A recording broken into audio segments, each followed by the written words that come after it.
Channel easy to learn by BK Mishra में आपका स्वागत है। और आज हम बिहारी लाल जी द्वारा जो कक्षा 10 की हिंदी में रचित भक्त नामक शीर्षक में कुछ पद लिखे गए हैं, उस पद की व्याख्या को आगे बढ़ाते हुए देखेंगे।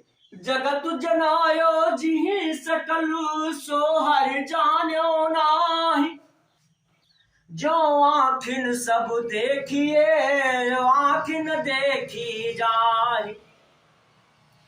व्याख्या करेंगे। व्याख्या करने के लिए हमें सबसे पहले संदर्भ लिखना होता है। तो प्रस्तुत पद्यांश हमारी हिंदी की पाठ्य पुस्तक में बिहारी जी द्वारा रचित बिहारी सतसई से काव्य संकलन में भक्त नामक शीर्षक से लिया गया है या उद्धृत है। अब इसके प्रसंग के बारे में करेंगे।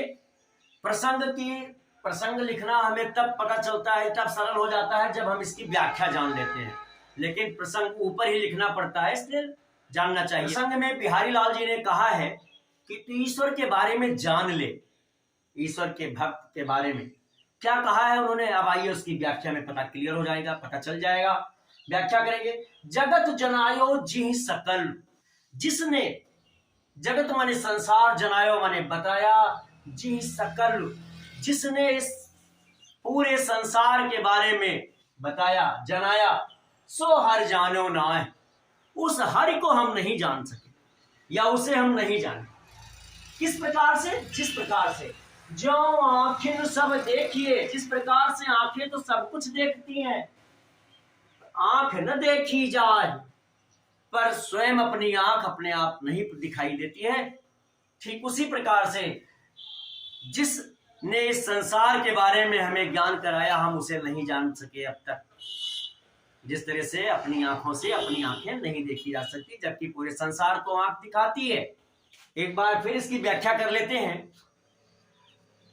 कवि कहता है या बिहारी लाल जी कहते हैं, जिसने पूरे संसार को जनाया, तू उसके बारे में नहीं जान सका, उस हरि के बारे में नहीं जान सका। ठीक उसी प्रकार से जिस प्रकार से आंखें सब कुछ देखती हैं पर स्वयं को नहीं देख पाती, या अपनी आंख अपने को नहीं देख पाती है, ठीक वही स्थिति है। अब आइए इसके काव्य सौंदर्य में देखेंगे। भाषा ब्रज भाषा है और रस इसमें भक्त है, गुण इसमें प्रसाद है, और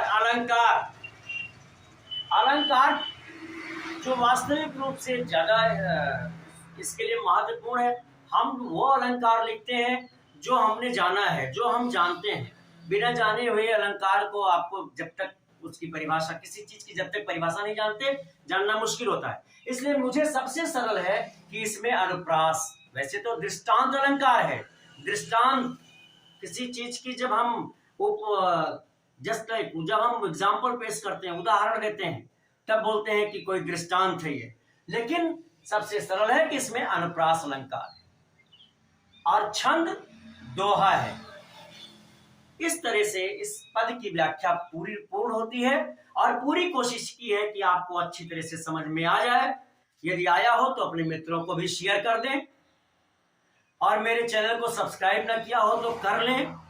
और निसंकोच यदि आपको मैथमेटिक्स में, फिजिक्स में, इंग्लिश के ग्रामर में या हिंदी के व्याकरण या पद्य में किसी प्रकार की समस्या हो तो आप मेरे व्हाट्सएप नंबर 9452510385 पर लिखकर भेजें। सलूशन आप तक जरूर पहुंचेगा।